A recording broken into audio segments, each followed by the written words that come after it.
Olá, estamos aqui novamente nesse espaço chamado Somos Água, nesse podcast que reúne pessoas que se dedicam a esse tema, a esse elemento, a essa grande entidade viva que é a água, com esse intuito de dar voz a esse ser e compartilhar o que está sendo feito, né, para promover essa cultura de cuidado das águas, né?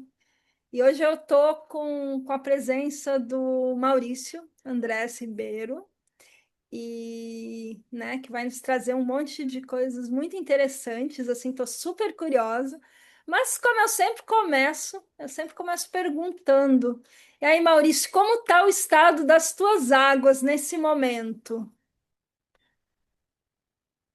Olha, o estado das minhas águas está muito bom no momento, né?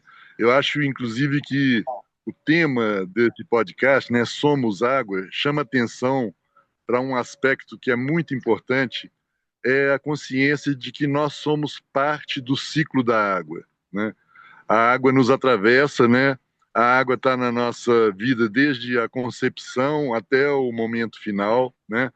A a água é um elemento assim, normalmente quando a gente fala do ciclo da água e quando vê aquelas imagens sobre o ciclo da água, ali se fala muito assim da precipitação, do escoamento superficial, da infiltração da água no subsolo, da transpiração das plantas, né, e depois a formação das nuvens, todo aquele ciclo que a água faz aqui dentro, no nosso planeta.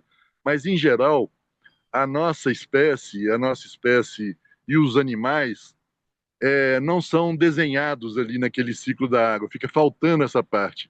E é uma parte importantíssima, né? Essa parte de saber que nós somos água, nós somos a água atravessa o nosso corpo, né? O tempo todo.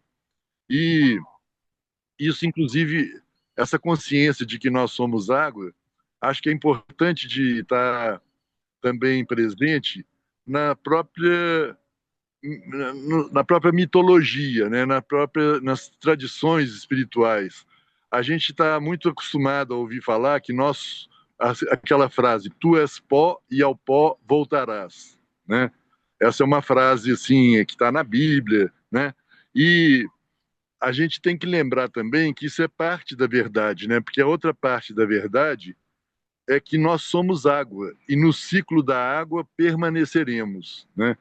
Quando a gente morrer, quando eu morrer, cada dos 8 bilhões de pessoas que existem hoje no planeta, quando nós morrermos, se a gente for enterrado, a nossa água vai virar água subterrânea, vai lá percolar, vai virar necrochorume, vai se integrar no ciclo da água lá no subsolo. E se a gente for cremado, a água que está no nosso corpo vai evaporar e vai se integrar no ciclo da água na atmosfera. Então, nós, de uma certa forma, o nosso corpo, de uma certa forma, ele é eterno nesse sentido de que ele vai continuar a permanecer no ciclo da água, nesse ciclo da água de uma forma mais ampla, né? A água que circula no meu corpo agora, ela pode ter sido parte do corpo de um dinossauro há milhões de anos atrás, ou então ela pode ter estado numa nuvem no alto dos Himalaias, né? Então, é, eu sou parte desse todo. Acho que isso é importante da gente tomar essa consciência, né? Oh, vai ser bom esse papo, hein, Maurício? Mas antes da gente conversar, aprofundar um pouco essa conversa, eu gostaria que você se apresentasse, né? Por gentileza aí. Tá certo. Olha, eu nasci em Belo Horizonte, né? Morei lá durante 50 anos, agora tem 25 anos que eu moro em Brasília, né? No início da minha vida, eu fui fotógrafo, né? Fiz audiovisuais, fiz fotografia de cinema, né? É, Fiz inclusive um audiovisual chamado Lama, que era um pouco essa alegoria assim a vida surgindo da água, né? E depois se transformando numa vida humana e com uma trilha sonora de um canto gregoriano, então deu um sentido assim sagrado. foi um ensaio no início da minha vida profissional, já tratando do tema da água, né? Depois eu me tornei arquiteto, né, e fui trabalhar na questão da gestão ambiental, e aí tive uma série de experiências, tanto na prefeitura de Belo Horizonte, como secretário lá de meio ambiente, de conviver com o tema da água, né, particularmente relacionado com aquelas questões do saneamento urbano, a tentativa de fazer com que os fundos de vale fossem mantidos é, não não encaixotados, não cimentados, né? Uma, uma, uma mudança de cultura urbanística, né? Que precisava de haver naquela época, né? E que ainda hoje precisa de haver, né? E depois eu fui também gestor ambiental na FEAM, Fundação Estadual de Meio Ambiente de Minas Gerais, onde novamente o tema da água apareceu para mim com uma importância grande. Teve um episódio durante a minha gestão em que eu estava lá na FEAM e me procurou um coronel da Polícia Militar, né? Ele para relatar um problema que estava acontecendo no norte de Minas Gerais, na bacia do Rio Verde Grande, né? Que a população estava revoltada porque estava havendo uma extração muito grande de água para irrigação naquela bacia e não estava sobrando água para eles se abastecerem lá rio abaixo, né? Isso foi na década de 90, não existia ainda a Lei Brasileira de Recursos Hídricos, não existia ainda esse sistema que foi montado de comitês e conselhos de gestão de recursos hídricos. Então, aquilo era um problema que poderia gerar uma situação até de violência na região. Aí, naquela ocasião, a gente encontrou uma maneira de resolver paliativamente esse problema, né?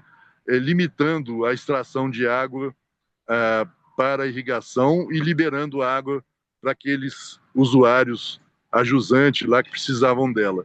Então, foi um episódio que me mostrou muito diretamente como essa questão ambiental, da gestão ambiental e da gestão das águas é também uma gestão de conflitos de interesses, é um processo de construção de uma cultura de paz, né, entre esses vários usuários da água, para que todos eles tenham o direito de ter acesso a esse bem precioso, né?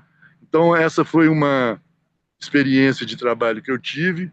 Depois, vindo para Brasília, eu trabalhei no Ministério do Meio Ambiente e durante os últimos 20 anos eu trabalhei na Agência Nacional de Águas, né, participando dos conselhos, né, do CONAMA, Conselho Nacional do Meio Ambiente, do Conselho Nacional de Recursos Hídricos, né, estimulando os processos de participação social no âmbito da ANA, né, as consultas públicas, as audiências públicas. Então, toda a minha vida profissional, de uma certa maneira, foi relacionada com essa questão das águas, do meio ambiente e da gestão participativa e democrática que foi, vamos dizer assim, formalizada, né, pela Lei da Política Nacional de Recursos Hídricos. Então, em linhas gerais, eu acho que essa é a minha trajetória no que se refere à relação com as águas. Então, e aí, né, te ouvindo, né, ouvindo essa trajetória, né, sua em relação às águas, né, e a natureza, né, também isso me remete muito a esse olhar que a gente tem aqui no podcast, né, que foi aí criado pelo Instituto Somos Água, que tem esse foco em criar uma cultura de cuidado das águas, né? Uma cultura que tem a água como centro, né? Até mais do que o centro, né? Uma vez que somos 70% de água e, né, a água que corre, né, pela superfície do planeta, né, também aí tem seus 70% da superfície do planeta. E aí isso me remete, né, a essa temática que você traz com muita força, que é que é essa civilização hidrocêntrica, né? E traz também esse seu trabalho atual, que é essa publicação, né? Que é sobre hidrosofia. Você pode trazer um pouquinho desse seu olhar sobre essa temática? O que que seria, né? O que que você traz nesse livro? O que que você propõe quando você coloca aí a água como centro da nossa vida? Olha, basicamente o que eu trago é um produto assim de uma reflexão durante todo esse trabalho que eu participei, especialmente agora nesses últimos 20 anos na Agência Nacional de Águas. É, é o seguinte: a nossa lei da Política Nacional de Recursos Hídricos, ela é muito boa, ela trouxe ganhos muito importantes assim para a gestão, né? Mas ela tem alguns problemas, né? O primeiro problema que eu vejo é que ela focaliza muito na água como um recurso econômico, né? Então ela dá um enfoque muito grande para a questão dos usos da água, é um enfoque utilitário, né? E é um enfoque voltado para colocar a água como um recurso para ser utilizado pela sociedade, pelos seres humanos, né?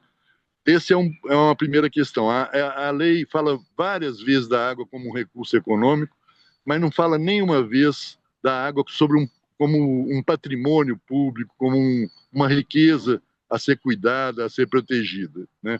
Esse é uma primeira questão. Uma segunda questão também que eu vejo é que o sistema participativo, democrático, que se procurou criar com a legislação, a Lei de Recursos Hídricos, através dos comitês de bacia, dos conselhos de recursos hídricos, é, também foi uma ideia muito boa, mas que ao longo dos anos, desses 30 anos de aplicação da lei, já mostrou algumas limitações, né? Normalmente, nos comitês de bacia e nos conselhos, aqueles atores que têm mais poder econômico, mais poder político, mais conhecimento e informação, eles tendem a ir dominando as decisões que são tomadas, eles vão se tornando ali representantes mais fortes, né? E aí capturam, vamos dizer, esses colegiados, esses comitês e conselhos para defender os seus próprios interesses e não um interesse mais amplo, público, coletivo da sociedade, né? Então, esse é um viés que na vida real acontece assim, né? Então, esse é também um problema da gestão de recursos hídricos, como hoje está estruturado no Brasil, né? E então todo esse sistema que foi montado há 30 anos atrás teve ganhos, né, inegáveis, assim, muito importantes, mas também mostrou essas limitações. Durante esse período em que eu trabalhei na Agência Nacional de Águas, eu convivi com pessoas muito qualificadas, doutores, especialistas, mestres em gestão de recursos hídricos, que dominam com muita proficiência os seus conhecimentos, as suas técnicas, né? E durante esse período eu fui chamado pela UNB, Universidade de Brasília, para dar aulas no curso do mestrado profissionalizante para especialistas em recursos hídricos, né? Quando eles me chamaram para falar sobre isso, eles falaram assim: ó, nós temos muitos especialistas aqui que conhecem muito a fundo a outorga, conhecem a cobrança pelo uso da água, os instrumentos da gestão de recursos hídricos, os planos de bacia, etc. Mas nós precisamos de uma visão generalista, de uma visão como se fosse um clínico geral, né? Que antes de entrar os especialistas, ele faz um diagnóstico geral do seu corpo e te fala: ó, você pode ter um problema aqui ou ali, inclusive isso sempre baseado em exames, no caso nosso, exame de sangue, por exemplo, que mostra o triglicérides, o colesterol, a glicose, etc., né, os elementos que estão presentes no sangue e que eles denotam qual que é a sua saúde e qual que é o problema de saúde que você tem, né? Então, eu, durante vários anos, eu dei essa aula para esse grupo de, do Prof. Água, que chama, né? Profissionalizante de recursos hídricos para especialistas, e fui constatando também que era necessário cada vez mais integrar outras áreas, não apenas a área de recursos hídricos, mas a área de meio ambiente, a área de saneamento, a área de mudanças do clima, né? Todos esses aspectos que têm a ver com a questão da água e que às vezes ficavam um pouco em segundo plano, né? Então eu passei a trabalhar a partir desse mestrado profissionalizante com a ideia não de gestão integrada de recursos hídricos, mas de gestão integral do ciclo da água, né? O ciclo da água na atmosfera, na superfície, na água subterrânea, a água em estado sólido, líquido, gasoso, né? E a água salobra, a água doce, a água salgada. Então, todas essas questões relacionadas aos vários aspectos em que a água se manifesta, eu passei a integrar nessas minhas aulas que eu dava lá. E isso evoluiu naturalmente para um aspecto que é esse da hidrosofia, né? A hidrosofia, ela não, ela é uma palavra que vem do grego, né? Hidro, água, sofia, sabedoria, as sabedorias relacionadas com a água, e ela não substitui a hidrologia, né? A hidrologia é aquilo com que os engenheiros, os especialistas trabalham, né? Dados, dados meteorológicos, dados de fluxo de água, dados de vazão de rios. Depois eles integram isso em informações, depois trabalham, interpretam, isso vira conhecimento, e é com esses dados, informações e conhecimento que eles trabalham na gestão dos recursos hídricos, né? Agora, a hidrosofia, ela vai um ponto a mais, né? É na questão da sabedoria, né? Assim, como lidar com sabedoria com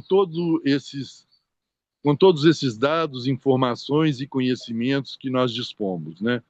Esse aqui é o aspecto da hidrosofia e que ele chama atenção para a nossa relação com a água, né? A relação amigável, a relação mais de cuidado que nós precisamos de ter com a água. Porque hoje em dia, na minha leitura, a gente vive numa sociedade, numa civilização que é hidrocida, né? Ela mata a água, ela usa a água como um local de despejar o lixo, de despejar o esgoto, ela não tem grandes cuidados com a água, né? E sobreexplora a água também, exaurindo os aquíferos subterrâneos, né? Então, nós vivemos uma civilização com um viés antropocêntrico, né? Que coloca a água como um recurso a ser usado e abusado pela nossa espécie, né? E a proposta da hidrosofia, ela muda isso para um viés mais hidrocêntrico, né? Colocando a água no centro da da nossa preocupação e das nossas ações. Então, esse que foi essa que foi a motivação para ter, vamos dizer assim, criado esse neologismo, né? Que ainda não tem nos dicionários, hidrosofia, mas que tem esse significado, né? De trazer questões que não sejam apenas intelectuais, racionais, mas questões mais de ligação afetiva, emocional, espiritual, cultural com a água.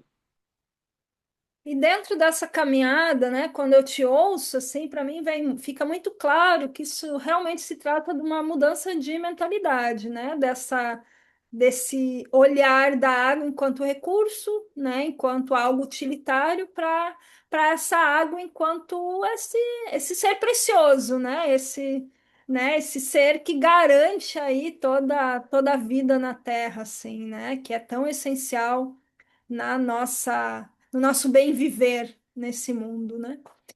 E qual você percebe ser os primeiros passos para a gente criar essa mudança de mentalidade, né? Para a gente viver sair desse antropocentrismo para a gente ir para esse hidrocentrismo? Olha, acho que a própria realidade atual já vai nos induzindo nessa direção, né? Quando a gente fala hoje de mudanças climáticas, né, a grande substância que reage a variações de temperatura é a água, né? Quando a temperatura se eleva, ela evapora. Quando a temperatura diminui, ela congela. Quando esquenta um pouco também, ela derrete o gelo, né? Então, as mudanças climáticas que hoje a gente está vivenciando aí no mundo inteiro, né? Elas têm como um vetor principal a água, né? A gente está falando atualmente muito do Super El Ninho que vem aí esse ano, né? E que é o que ele é no fundo? É um superaquecimento das águas do Pacífico e que tem repercussões sobre o clima em várias partes do mundo, inclusive aqui no Brasil também, né? Trazendo mais seca, mais estiagens para o norte, para o nordeste e mais enchentes e inundações para o sul do país. Então, a água é esse elemento que está pelo qual a natureza se manifesta para nós, né? Então, aprender a conviver com a água e aprender como se comporta esse ciclo da água é um primeiro passo, né? Então, isso eu chamo um pouco de hidroalfabetização, né? Nós, cidadãos urbanos, principalmente, perdemos um pouco a conexão com esse ciclo geral da água, né? O cidadão urbano, ele não sabe, ele abre uma torneira, não sabe de onde aquela água veio, como é que ela foi tratada. Quando a água some lá no ralo ou na descarga de um vaso sanitário, ele não sabe para onde ela vai, como é que ela vai ser tratada, se vai ser tratada ou não, né? E o cidadão urbano, ele se tornou hidroalienado, né? Ele só percebe trechos muito pequenos desse ciclo geral da água, né? Diferentemente de outras populações, por exemplo, as populações ribeirinhas, as populações indígenas tradicionais que precisam de, para a sua própria sobrevivência, precisam de compreender melhor o ciclo da água, elas têm uma visão mais integral desse ciclo, né? Mas nós nos tornamos, os cidadãos urbanos, em grande parte, ignorantes em relação a isso, né? Então, um primeiro passo que eu vejo para caminhar em direção a uma civilização hidrocêntrica é esse processo de educação, de hidroalfabetização. Nós nos tornarmos mais conscientes do ciclo integral da água, do que significa um aquecimento de água lá no Oceano Pacífico ou no Atlântico, e como é que isso repercute a nós que estamos aqui a milhares de quilômetros de distância, né? Então, e inclusive conhecer também o ciclo da água fora do planeta, né? Porque a água é o elemento principal quando se busca sinais de vida em qualquer corpo celeste, é encontrar sinais de existência de água. A água está presente na cauda dos cometas, né, no gelo da cauda dos cometas. Então, ela está no cosmos também. É um elemento que está aí circulando pelo universo, não só aqui no nosso planeta. Então, acho que essa consciência e esse trabalho na linha da cultura e da educação é um primeiro passo, né? E depois tem outros passos também que eu acho interessantes, mas a gente pode conversar em seguida. Maurício, o que me vem também, né, quando eu te ouço assim, né, o que você, né, em síntese, me vem esse envolver-se com a água, né? E eu tô vendo que você tá aí na beira do lago, né, do Paranoá, e aí, assim, dentro, né, da minha caminhada, né, nesse mergulho aí nesse universo das águas, né? Alguma informação sempre que sempre me chamou muita atenção, assim, foi que se a gente permanece aí, sei lá, 15 minutos em contato com a água, não precisa nem ser dentro d'água, mas só visualmente, eu já afloro aí todos os meus hormônios relativos ao bem-estar, né? Ocitocina, endorfina, dopamina, enfim, né? E eu tenho Eu moro aqui numa cidade litorânea, né? Moro em Itacaré, na Bahia, e eu tenho tido essa prática de remar todas as manhãs. E eu vejo que isso tem mudado, assim, absurdamente o meu dia, né? De estar em contato com as águas, de estar aprendendo mais com elas na prática, assim, né? E aí, é, queria também saber um pouquinho de você, assim, como você percebe esse lugar dos seres humanos no mundo hoje, assim, porque a gente está afastados, né? Não só dessa percepção racional, né, do ciclo da água, né, desse ser água, mas dessa presença em relação à água, né, nessa consciência do tipo, eu vejo você falando bastante disso, assim, né, do tipo, desde o momento, né, do copo de água que a gente bebe, né, do banho que a gente toma, no alimento que a gente come, né, tudo isso, né, envolve esse elemento, envolve esse organismo. E a gente tem muito pouca consciência sobre isso, né, sobre quanto a água ela está presente no nosso cotidiano 24 horas por dia, né? E como que você percebe essa presença da água no cotidiano das pessoas, né? Olha, aí eu acho que a arte nos ajuda muito, né, a entender mais, do ponto de vista mais sensível, esses aspectos, né? Tem uma frase do Guimarães Rosa que eu gosto muito, ele fala assim: perto de muita água, tudo é feliz, né? Então essa presença da água, né, e a imersão na água também é uma coisa que sempre foi compreendida mais pelas artes, pelas tradições também religiosas e espirituais. Por exemplo, os vários rituais que existem nas várias tradições religiosas. Na Índia, por exemplo, foi um país que eu vivi, eu admiro muito aquela civilização, eles têm aquelas imersões no rio Ganges, nos rios sagrados, né? A água é um elemento sagrado que eles valorizam ali, né? Na própria tradição cristã também, né? Tem o batismo, tem os mitos como o do dilúvio, por exemplo, né? Nas tradições afrodescendentes também, né? Os vários deuses e deusas, Iemanjá e outros que têm essa relação da água como um ser sagrado, né? Na tradição hindu, não só a água, mas também os bichos e as plantas são sacralizados, né? Então, a gente talvez recuperar um pouco essa reverência e essa concepção mais assim de uma relação de cuidado e de sacralização com esses elementos, é, me parece que é muito importante, né? Na tradição também da saúde, tem muita coisa que se relaciona com a água, como, por exemplo, a crenoterapia, né? As águas minerais que são buscadas aí para tratamentos de saúde, a hidromassagem, né? Várias práticas é, de, de cuidar da saúde tem a ver diretamente com as águas, né?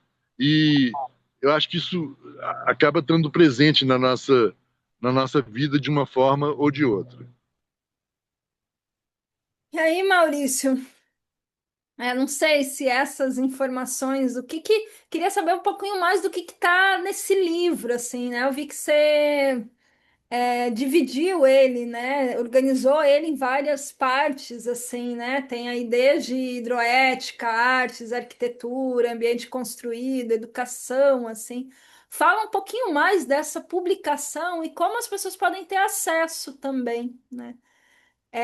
Trago isso também um pouco dentro desse lugar, assim, que eu vejo que a gente está num momento muito propício, né, para trazer esse tema de volta, né, assim, para trazer essa temática para nossa vida, né, tanto em virtude nesse momento planetário, onde a gente tem vivido vários extremos climáticos, mas também dentro desse lugar onde atualmente várias publicações e vários documentários têm surgido para trazer essa temática da água à tona, né? A gente teve aí há pouco a publicação do livro chamado Inteligência das Águas, né? Que foi uma tradução de um livro do Victor Schauberger, né? O seu livro, tem aí alguns documentários também.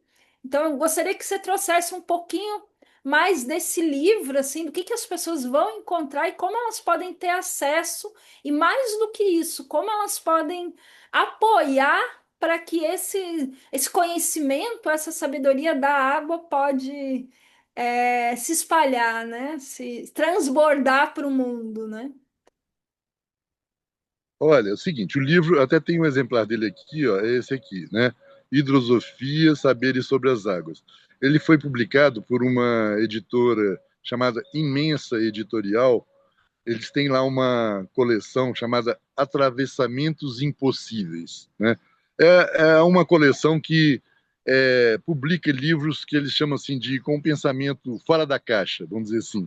São pensamentos transversais, transdisciplinares, como o CIRAT, por exemplo, o Centro de Água e Transdisciplinaridade trabalha, né? Então, o livro foi publicado por essa editora e ele é dedicado aos meus netos, né? Eu tenho 4 netos, eu dediquei esse livro a eles e à geração deles também. Eles têm hoje entre 8 e 12 anos de idade e eu sei que na geração deles, eles vão precisar, as novas gerações vão precisar de ter um conhecimento e uma sabedoria muito grande de lidar com a água, né? Nós, felizmente, a gente vê hoje começando a acontecer isso que você falou, né? Vários livros tratando desse assunto, vários filmes, né? Várias manifestações. Hoje em dia, a gente liga o noticiário da TV e tem muita matéria sobre esses temas relacionados direto ou indiretamente com a água. Então, de uma forma ou de outra, os nossos conterrâneos aqui, os nossos contemporâneos, as pessoas que vivem nessa época já estão despertando para a importância desse tema. Eu acho que esse livro aqui pode ser uma gotinha a mais nesse oceano aí de informações e de conhecimento sobre esse assunto das águas, que eu vejo como um assunto cada vez mais central, mais importante para as próximas gerações conhecerem melhor e se relacionarem melhor com as águas, né? Então eu procurei nesse livro tratar do tema em vários capítulos, né? O primeiro deles é sobre hidroética, né?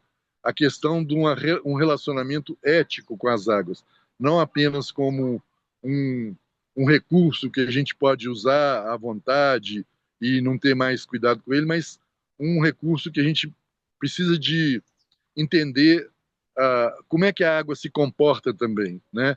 A água, ela tem fluidez, ela tem transparência, ela contorna os obstáculos, ela tem toda uma maneira de se comportar que eu acho que pode nos ensinar muito para nós, seres humanos também, é, aprender com essa maneira como a água se comporta, né? Ela é fluida, ela ela se transmuta de um estado para outro, de sólido, líquido, gasoso, e também se fala do quarto estado da água hoje em dia, né? Coloidal. Então, assim, o primeiro capítulo, a primeira parte desse livro trata desses temas, do tema da justiça das águas, né? E, e outros assuntos relacionados com isso. Depois tem uma parte sobre artes, né? Exatamente nesse sentido de o conhecimento que está envolvido com a criatividade artística, né? Os músicos, os cineastas, os é, artistas plásticos, na dança, no teatro, né? Cada tipo de atividade artística é, reflete sobre a água usando aqueles meios que os artistas têm para se expressar, né? Eu, durante algum tempo, dei um curso sobre cultura de paz e que eu exercitava com os meus alunos o que eu chamei de hidrodrama, né? São dramas relacionados com a questão da água. Cada aluno assumia um papel dentro daquele drama, né? Um era o, o policial, o outro era o usuário da água que estava sofrendo com uma poluição, o outro era o dono da empresa que poluía, outro era o agente do Ministério Público. Então, cada um deles assumia um papel e montava um drama ali, coisa que os psicólogos fazem muito, né? Os psicodramas, né? Eu fazia isso com a água, com o tema da água. Então era um pouco o uso do teatro, né? Das artes cênicas para poder tratar com esse assunto. O terceiro capítulo, terceira parte do livro, fala sobre arquitetura e cidade, né? Nós estamos aqui na beira do Lago Paranoá, que é um lago que foi construído pelo ser humano, né? Foi um barramento que houve aqui e que transformou todo o clima e a paisagem aqui na região de Brasília, né? Na arquitetura tem muito isso, né? Os jardins, o paisagismo, o uso da água de várias maneiras para poder amenizar e tornar mais agradável o ambiente. E tem algumas culturas que têm uma sofisticação muito grande nisso, como, por exemplo, os japoneses, né? Os jardins japoneses fazem um uso muito sofisticado da água, né? E os japoneses, como eles vivem num arquipélago ali, cercado de água por todos os lados, eles têm também uma tradição de harmonia na relação com as águas. A gente pode aprender muito com a civilização japonesa. E aí, então, falo muito da questão da água na arquitetura e também aproveitamento de água de chuva, outros aspectos assim mais práticos, né, dessa convivência com as águas. E a terceira e o outro capítulo fala sobre ciência, né? Então pega desde a questão da água no cosmos, né, a origem da água na Terra, de onde que ela veio, né? E também vários aspectos científicos que têm a ver com a água virtual, que está embutida em todos os produtos que são é, elaborados por nossa espécie, é, a pegada hídrica, que é um outro conceito também muito importante, né, para verificar o quanto de água foi gasto ou é gasto por uma cidade ou por uma pessoa, né, na linha do que se chama da pegada ecológica, né, e também vários outros aspectos, tecnologias de salinização, tecnologias de fazer chover, né? Então, esse capítulo trata de um conjunto de temas que tem a ver mais com a água como ciência, né? Como H2O, como essa substância que nós utilizamos de várias maneiras. E a última parte do livro, ela fala sobre educação, exatamente, né? Sobre a hidroalfabetização, sobre alguns exemplos de boas práticas de educação nas escolas relacionadas com a água, que colocam as crianças para cuidar do rio que passa ali ao lado da sua escola e a tomar consciência da importância dele, né? Então, fala da hidroalfabetização, fala da hidroalienação, né? E então, basicamente, o livro fala sobre isso, né? Agora, o foco dele não é apenas refletir sobre a água, mas também agir sobre a água, né? E aí eu trabalho muito com a ideia dos mutirões, né? Os mutirões das águas, né? As ações coletivas que podem ser desenvolvidas para poder despoluir um rio que passa ao lado da sua casa ou da sua escola, no seu bairro, né? As ações coletivas que podem ser feitas também virtualmente hoje em dia, mutirões digitais, né, que podem acontecer, né? Então a ideia de mutirão, ela foi muito utilizada na COP30 em Belém, quando houve aquele grande encontro lá sobre o clima. Eles falaram dos mutirões do clima, né? A necessidade de cada um. O mutirão é uma tradição indígena brasileira e que é uma obra coletiva, né? São várias pessoas que se unem em prol de um objetivo comum que beneficia a todos, né? Então, no caso da COP30, foi proposto isso, um mutirão do clima para poder dar conta dessa grande encrenca que nós estamos metidos hoje em dia, a nossa civilização, com essas mudanças climáticas e os impactos que ela está trazendo para a vida de todo mundo e também para a economia e para a sociedade em geral. Então, a ideia é trazer essa ideia do mutirão para a questão das águas, né? além das ações individuais que cada um de nós pode fazer, a importância das ações coletivas, né? Então, em linhas gerais, eu dei assim um resumo aí do que está contido nesse livro aqui, Hidrosofia, né? Poxa, que maravilha. Quero acessar ele em breve, né? A gente tem aqui, né, na Ecovila onde eu vivo, aqui a gente tem um espaço chamado Templo das Águas, né? Que é a sede do Instituto Somos Água, né? E é um espaço que a gente está transformando num museu vivo da água também. É um espaço todo bioconstruído, tem 7 níveis de água no telhado, né? Tem um telhado de água, enfim, né? E aí a gente já tem aí várias publicações relativas a esse tema. Quero estar acessando, né, essa sua publicação também. E aí, antes da gente terminar, também queria saber de você que outras pessoas você curtiria ver nesse podcast aqui, né? A gente sempre parte desse princípio de que as gotas sozinhas se evaporam, mas quando a gente se junta, né, a gente consegue criar rios bem maiores, né, de transformação e né, de conexão e de regeneração também, né? Então a gente o podcast vai se espalhando nesse lugar, assim, né? Uma gota que chama a outra, e quando a gente vê, tem aí rios grandes, né? Vai aí pensando em quem É, você gostaria de ter aí por perto também nessa caminhada. E aí, olha, aqui fala aí. é, eu já lembro de duas pessoas que eu acho que fazem um bom trabalho sobre esse assunto das águas. Uma é o Apolo Lisboa, de Belo Horizonte, com o projeto Manuelzão, né? É um projeto de recuperação do Rio das Velhas, que é um afluente do São Francisco que passa lá perto de Belo Horizonte, né? Ele, acho que o projeto Manuelzão é um projeto interessante, assim, que vale a pena ser bem divulgado, né? Um segundo projeto também que eu gosto muito é um projeto chamado Esse Rio é Meu, realizado no Rio de Janeiro pela Silvana Gontijo e por uma ONG chamada Planeta.com, né?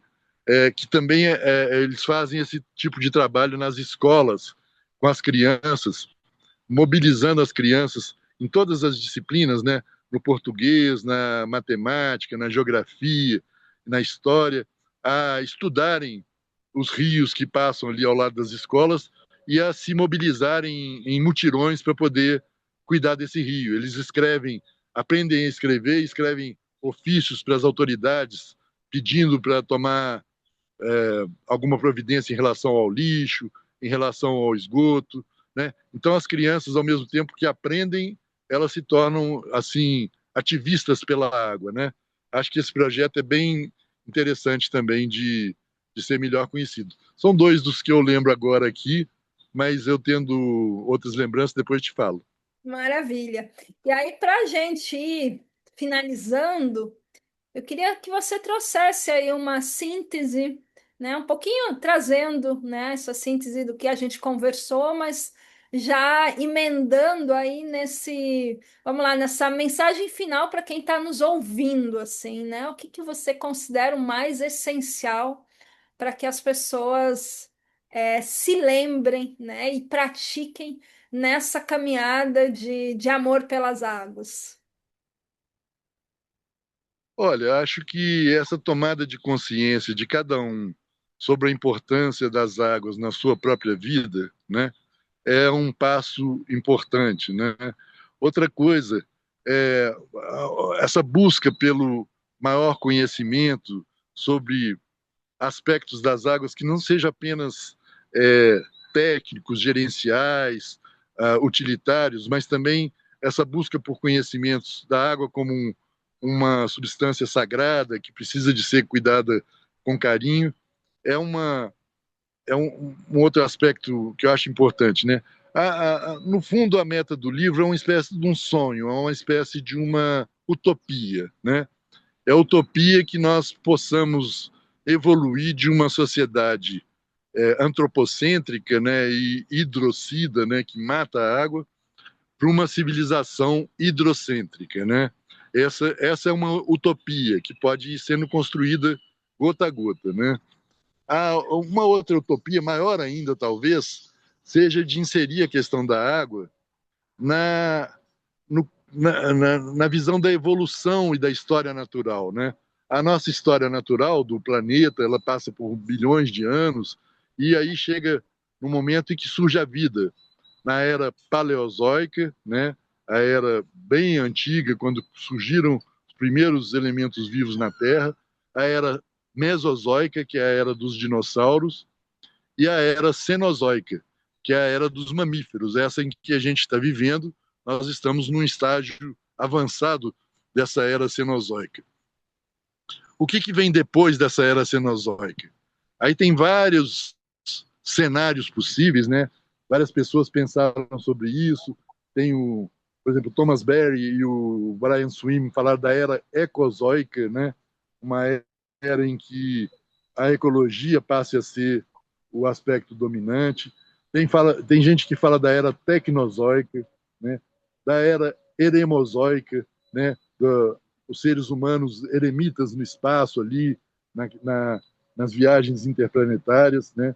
Tem gente que enfatiza o aspecto mais subjetivo, né? A era subjetiva, como, por exemplo, o Sr. Aurobindo fala disso aí, né? E eu tenho assim imaginado, né, como uma utopia possível, uma era hidrosófica, né? Uma era em que a gente passe a atuar com sabedoria em relação às águas, né? Então, isso pode ser um sonho, pode ser uma utopia de longo tempo para se realizar, mas não custa a gente ter liberdade de pensar e de imaginar essas coisas, né? Então, pensar cosmicamente, agir localmente, um pouco aquela fala dos movimentos ecológicos lá da década de 70, a gente pode resgatar, né?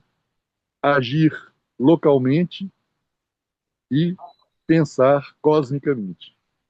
Eu diria que há uma utopia realizável, né? Eu brinco muito com esse lugar de que o meu grande sonho é dominar o mundo com o cuidado das águas, né? Com esse amor pelas águas, né? Então, acho que juntando, né, e intencionando e agindo nesse caminho, a gente consegue muito, assim, né?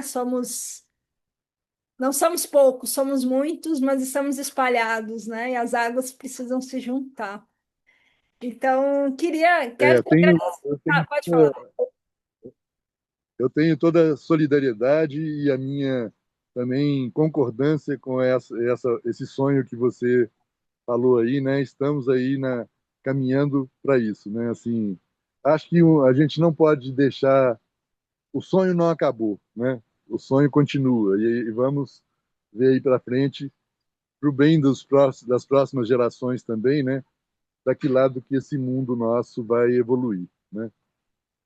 Então, agradeço aí imensamente tua disponibilidade né, para essa conversa, né?